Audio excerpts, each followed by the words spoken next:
ആ ദിവസത്തിന്റെ പ്രത്യേകത എന്താണ്? യൗമ യഫിറുൽ മർഉ മിൻ അഖീഹി വ ഉമ്മിഹി വ അബീഹി വ സാഹിബതിഹി വ ബനീഹി ലികുല്ലി ഇംരിഇൻ മിൻഹും യൗമഇദിൻ ശഅ്നുൻ യുഗ്നി. ഉമ്മക്ക് മകന് വേണ്ടാത്ത ദിവസം, മകന് ഉമ്മയെ വേണ്ടാത്ത ദിവസം, ഭാര്യയും ഭർത്താവും പരസ്പരം പഴിക്കുന്ന ദിവസമാണ്, കൂട്ടുകാർക്ക് പരസ്പരം വേണ്ടാത്ത ദിവസമാണ്, ആരും ആരെയും തുണക്കാത്ത ദിവസമാണ്, ആരും ആരെയും താങ്ങാത്ത ദിവസമാണ്, ശുപാർശ ചെയ്യാത്ത ദിവസമാണ്. ഖാലൂ യാ വൈലനാ മൻ ബഅതനാ മിൻ മർഖദിനാ ഹാദാ മാ വഅദർ റഹ്മാൻ വസദഖൽ മുർസലൂൻ. തങ്ങളുടെ കുഴിമാടങ്ങളിൽ നിന്ന് എഴുന്നേറ്റുകൊണ്ട് ചില ആളുകളെന്ന് പറയുന്നതാണ് മൻ ബഅസനാ മിൻ മർഖദിനാ, ഇല്ലുകളായി നുരുമ്പിച്ചു പോയ ഞങ്ങളുടെ കുഴിമാടങ്ങളിൽ നിന്ന് ആരാണ് ഉയർത്തെഴുന്നേൽപ്പിച്ചത്? ഹാദാ മാ വഅദർ റഹ്മാൻ, ഇത് കാരുണ്യവാനായ അല്ലാഹുവിന്റെ വാഗ്ദാനത്തിന്റെ പുലർച്ചയാണല്ലോ. വസദഖൽ മുർസലൂൻ, അല്ലാഹുവിന്റെ പ്രവാചകന്മാർ പറഞ്ഞത് എത്ര സത്യമായിരുന്നു. അവരെങ്ങനെ വിലപിച്ചു നിൽക്കുന്ന സമയം അല്ലാഹു പറയുന്നു വവുദിഅൽ കിതാബ് ഫതറൽ മുജ്രിമീന മുഷ്ഫിഖീന മിമ്മാ ഫീഹി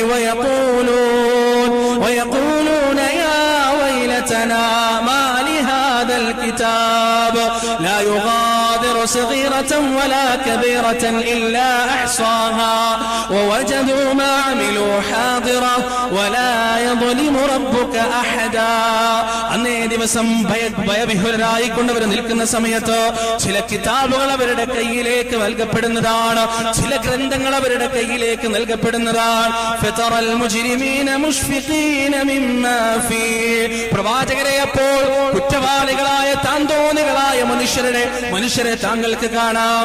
വയഖൂലൂന, അവർ പറയുകയാണ് മാ ലിഹാദൽ കിതാബ്, എന്തൊരു ഗ്രന്ഥമാണിത്, എന്തൊരു അത്ഭുതത്തിന്റെ ഗ്രന്ഥമാണിത്. ലാ യുഗാദിറു സഗീറതൻ വലാ കബീറതൻ ഇല്ലാ അഹ്സാഹാ, ചെറുതും വലുതുമായ രഹസ്യവും പരസ്യവുമായ യാതൊരു തെറ്റുകളും ഈ ഗ്രന്ഥം വിട്ടുകളഞ്ഞിട്ടില്ലല്ലോ. വവജദൂ മാ അമിലൂ ഹാദിറാ, പ്രവർത്തിച്ച പ്രവർത്തനങ്ങൾ മുഴുവൻ അവന്റെ മുന്നിൽ ഹാജരാക്കപ്പെടുമെന്ന്. വലാ യദ്ലിമു റബ്ബുക അഹദാ, അല്ലാഹു ഒരാളോടും അക്രമം പ്രവർത്തിക്കുന്നതല്ല. ആ ദിവസം റബ്ബിന്റെ മുന്നിൽ ഞാനും നിങ്ങളും എഴുന്നേറ്റ് നിൽക്കുമ്പോ നമ്മുടെ പ്രവർത്തനത്തിന്റെ ഫമയ്യഅമൽ മിസ്ഖാല ദർറത്തിൻ ഖൈറൻ യറാ വമയ്യഅമൽ മിസ്ഖാല ദർറത്തിൻ ശർറൻ യറാ, അണുമണി തൂക്കം നന്മയും തിന്മയും ആര് ചെയ്തിട്ടുണ്ടോ ആ നന്മയും തിന്മയും ആ കിതാബിൽ അവർ കാണുക തന്നെ ചെയ്യുന്നതാണ്. സഹോദരങ്ങളെ, രണ്ട് വിഭാഗങ്ങളെ അല്ലാഹു സുബ്ഹാനഹു വ തആല അവിടെ നമുക്ക് പഠിപ്പിച്ചു തന്നിട്ടുണ്ട്. രണ്ട് വിഭാഗങ്ങളെ അവിടെ നമുക്ക് പറഞ്ഞു തന്നിട്ടുണ്ട്. സൂറത്തുൽ ഹാഖയിലൂടെ അല്ലാഹു സുബ്ഹാനഹു വ തആല അത് വിവരിക്കാൻ ഒന്നാമത്തെ വിഭാഗം ആരാണെന്നറിയോ? ഫഅമ്മാമൻ ഊതിയ കിതാബഹു ബിയമീനി ഫയഖൂലു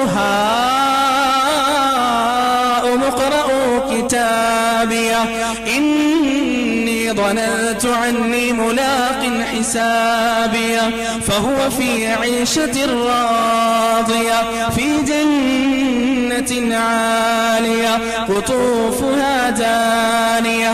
അന്ന് ചില ആളുകൾക്ക് അവരുടെ ഗ്രന്ഥങ്ങൾ നൽകപ്പെടുന്നത്